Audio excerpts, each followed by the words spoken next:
Hi everyone, I am the professor. Let's look into some more question based on factorials and finding out the highest power of a composite number in a factorial. So let's take our first example as finding the highest power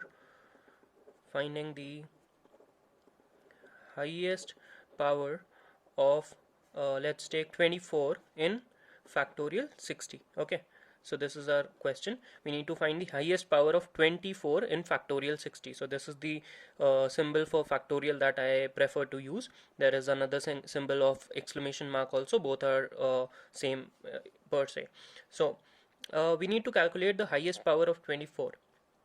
So what is 24? 24 is a composite number. If we try to break it down, I'll get it as 8 into 3, which is further break down into 2 cube into 3. Right, that is the prime factorization for 24. So while finding the highest power of a number, we can find the highest power of a prime factor only. For composite number, we need to go by the method of finding the highest power for a prime factor and then converting that into the composite number. So firstly we'll try to find out the highest power for 2 cube, or rather I'd say for 2, and then try to divide it by 3 so that we get pairs of 3. And I'll also find out highest power of 3, and then we'll club it and form groups of 2 cube into 3 to find the highest power of 24. So firstly we have factorial 60, right? So if I calculate the highest power of 2, so for 2 the highest power would be 30 plus 15 plus 7 plus 3 plus 1, sorry, yeah. So if I just sum it up, it would be 45, 55, 56. Yes, now that is the highest power of 2. So there are 56 powers of 2 in factorial 60. Now for 3 I have 20, then I have a 6, then I have 2. That's it. So 28 powers of 3 are present in factorial 60. Now I need 2 cubes or 3. So if you just say that 3 is in short supply, there are 28 threes, and that would be the power of 24, that would be wrong, because we need groups of 2 cube into 3, not of 2 into 3. So we need to find how many groups of 2 cube are possible. So let's try to group them into 3. So I'll just divide this by 3. I can get a maximum of 18 threes of 54. Yes, so I can get maximum 18 groups of 2 cube, right? So there are, the highest power of 2 cube is 18. However, the highest power of 3 is 28. So when I club them, so in this case 2 cube is in short supply and not 3. So 2 cube is in short supply, so we'll consider the highest power of 2 cube as the highest power of 24 only, because I can form maximum 18 groups of 2 cube into 3, right? So the highest power of 24 is 18. So that's my answer. Now that we have done calculating the highest powers of a composite number in a factorial, let's try to find the highest power of a factorial from a factorial. So we need to find the highest power of factorial 6 in factorial 50. Alright, so I'm finding the highest power of factorial 6 in factorial 50. So this is slightly a difficult question, because some students might get afraid seeing the factorial in this part of the question as well. So however, if you just try to expand it or try to prime factorize this first, it would become slightly easier for you to understand the question and to understand how to proceed with this type of question. So for factorial 6, I know the expansion of factorial 6 is 720, right? However, that is not needed for this question, but it's good that you remember factorial 6 is 720. For this question, we know factorial 6, we need to break it into prime factors. So I can get a group like this, right? So factorial 6 is made of prime factors 2, 3 and 5, right? There won't be a prime factor beyond 5, because the next prime factor is 7, and there is certainly no 7 involved in factorial 6. So this is made of only prime factors 2, 3 and 5. Let's calculate the powers of these prime factors. So 5, there is only one 5, right? That is I'm very sure of. For 3, let's divide this 6 by 3, I'll get 2. So there are 2 powers of 3. Then for 2, I have, if I divide 6 by 2, I'll get a 3, and then dividing 3 by 2, I'll get one more. So there are 4 powers of 2, right? So these 4 powers are, the first one being in 2 itself, 2 powers from 4 and 1 power from 6. So these are the 4 powers of 2. So I know that the prime factorized form for factorial 6 is 2 to the power 4 into 3 square into 5 to the power 1, which translates into 16 into 9 into 5. So I need to find the highest power of 16 in factorial 50, highest power of 9 in factorial 50, and highest power of 5 in factorial 50, and then I'll check whichever is in short supply. The number which has the least power would be the power of factorial 6 in this question. So so to calculate 2 to the power 4, right, I need to calculate powers of 2 to the power 4 in factorial 50. So I'll find the power of 2, highest power of 2 in factorial 50, and try to form groups of 4 2's in one go, right? So 50 when divided by 2, 50 by 2, I'll get a 25, 12, then 6, then 3, and then 1. So the total would be 37 and 47, right? So that is the total powers of 2 present. 47 2's are present in factorial 50. For 3's I have 50 divided by 3, I'll get a 16, then I'll get a 5, and then I'll get a 1, right? So there are 22 3's that are present in factorial 50. Now going for 5, 50 by 5, I'll get 10 and 2. So 12 5's that are present in factorial 50. If you say that there would be only 12 powers of factorial 6, you might be correct, you might be wrong as well, because we need to check which of these numbers are in short supply, and the numbers that we are talking about are 16, 9 and 5, not 2, 3 and 5, right? So we need to find the highest powers of 16, 9 and 5. So we know the highest power of 5 is 12. For 9, that means there are groups of 2 3's that need to be formed. So I'll divide this by 2, I'll get 11. So there are 11 powers of 9. So here only I can see that my answer of 12 was wrong, because there are only 11 9's that are present in factorial 6. 11 9's that are present in factorial 5, I mean. So the highest power of factorial 6 can be or cannot be 11. It cannot be more than 11, that's for sure. Let's calculate the highest power of 16. So I have 47 powers of 2. So if I form groups of 4 2's, I'll have to divide this by 4. I'll get 11, right? So there are 11 powers of 16. So the maximum groups of factorial 6 that I can form from factorial 50 are just 11, because 5 has one extra in it, right? So there are only 11 16's that are available, 11 9's that are available, and I can take 11 5's and club them together to get a factorial 6. So the highest power of factorial 6 in factorial 50 is 11. There's one more very beautiful question. We need to calculate the highest power of, I'll just write it down for you, highest power of 6 in factorial 85 minus factorial 84, right? This is the question. We need to find the highest power of 6 in this expression. Now this time it's not a single digit, it's an expression that is available with us, and we need to calculate the highest power of 6. So again, I know that 6 is made of a 2 and a 3, right? So let's try to do something on this expression that will help me ease my process of calculating the highest power of 6. Before I try to find out the highest powers of 2 and 3 in 84 and 85 separately and then trying to do something, let me first do some changes in this expression only. So I know a factorial is nothing but the product of the number till the number itself, right? From 1 till the number itself, all the natural numbers are in multiplication format.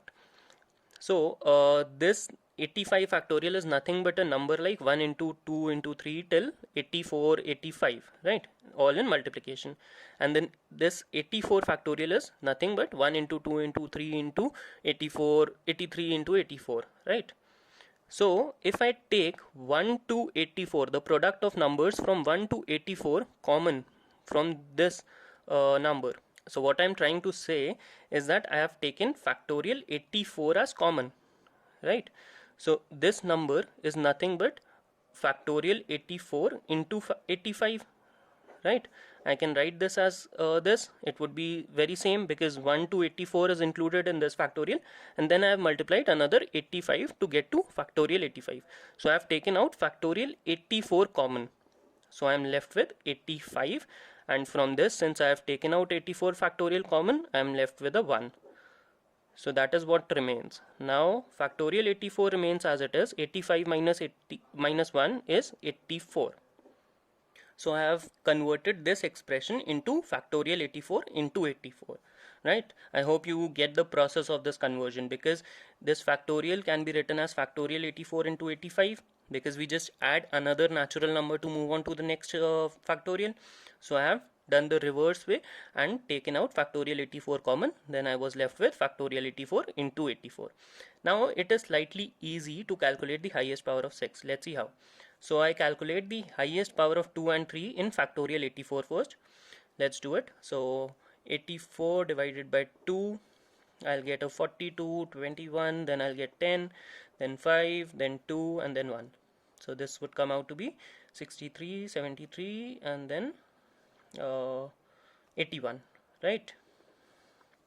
And if I do 84 by 3, I get a 28, then I get a 9, then I get a 3, and then I get a 1. So the total is 41, right? So there are 41 3's that are present in factorial 84 and 81 2's that are present in factorial 84.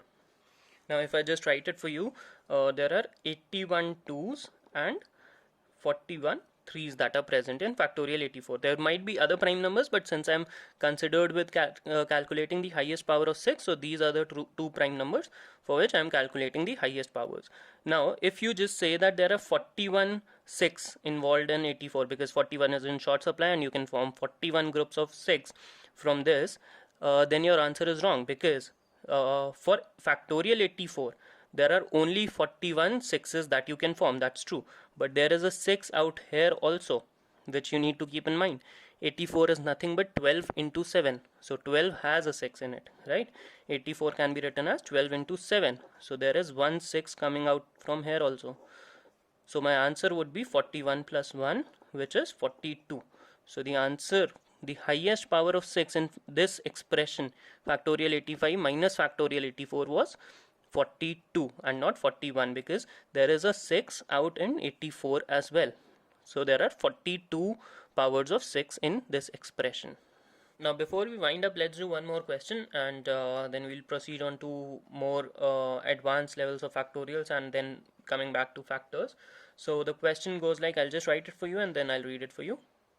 So my question is, by which least number should factorial 8 be multiplied so the result is a perfect square? So I need to multiply factorial 8 by some number so that the result that is obtained is a perfect square. So let's see what factorial 8 means in prime factorized form.